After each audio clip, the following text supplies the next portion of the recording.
سلام. تا حالا برای خانوما نخونده بودیم. این آهنگ برای خانوما.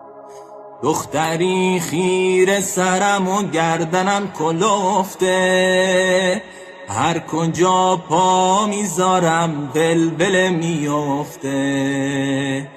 پدرم گفتا جوونی بیا عروس شو، من میگفتم بابا اینا حرف مفته. حالا 40 ساله شدم و موندم تو خونه، خسته دیگه از این بخت خفته.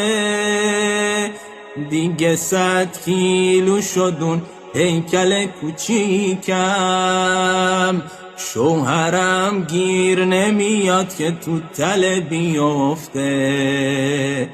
اون تراوت از رخم رفت و جوونی، حالا فهمیدم بابام درست میگفته، وای درست میگفته.